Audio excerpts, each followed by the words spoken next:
Breaking news this morning, former Vice President Dick Cheney has died. His family said in a statement that he passed away last night at 84 years old due to pneumonia complications and cardiac and vascular disease. They also said in part, quote, Dick Cheney was a great and good man who taught his children and his grandchildren to love our country and to live lives of courage, honor, love, kindness, and fly fishing. We are grateful beyond measure for all that Dick Cheney did for our country, and we are blessed beyond measure to have loved and been loved by this noble giant of a man. Cheney, of course, served as vice president under President George W. Bush from 2001 to 2009. He was a leading voice in the effort to invade Iraq and supported the war on terror after the September 11 attacks. Cheney also defended the domestic response to 9/11, including the surveillance, detention, and inquisition tactics. The former vice president's career also included a stint as President George Bush's senior defense secretary. He was a Wyoming congressman for the U.S. House and was President Gerald Ford's chief of staff. Despite being a Republican for his entire career, he backed former Vice President Kamala Harris over President Trump in the 2024 elections. At the time, he said in part, quote, as citizens, we each have a duty to put country above partisanship to defend our Constitution. That is why I will be casting my vote for Vice President Kamala Harris. Cheney lived with heart disease for decades, having gone through 5 heart attacks. He also underwent a heart transplant after his tenure as vice president.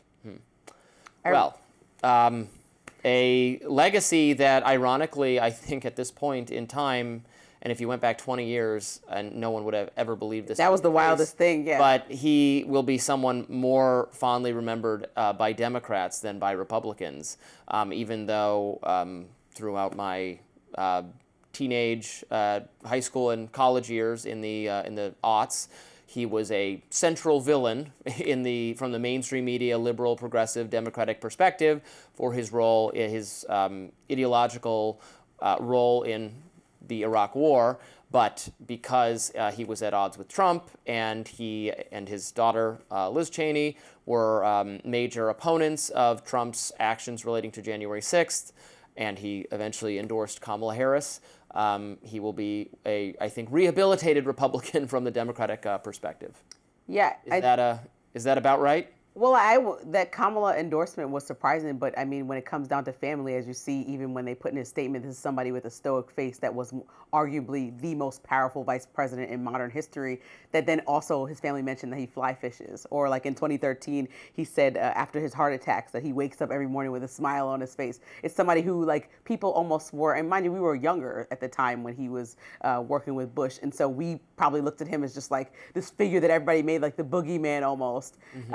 Not we, I can't speak for your family, but just the way that everybody talked about him, that he was so scary, but he just... Well, how liberals talked about him. Well, a lot of people... Conservatives liked him. Well, I know the people looking back now who didn't want war probably didn't like it. I guess there's people who are older conservatives now that probably did. But either way, he had a nuanced legacy, but what I know is that he tried to do his best in those moments and what his decisions, a lot of people disagreed with them, but his love for his family and the way that he conducted himself and fiercely defended his daughter when she was having this tumultuous relationship with the president, so much that the one person you would think, even over the Bushes, that would never switch parties or voting for parties actually did. That's kind of shows me like the love of a dad, like don't mess with my kid, you know, almost. And so that was one of those things where I think as a mom, you just look at it and you're like, wow, that's because there's no world in which Dick Cheney supports the Democratic nominee in my lifetime that I thought I would see that. But it's not just personal. It speaks to the broader ideological shift, really. It starkly demonstrates the ideological shift that has taken place in the Republican Party away from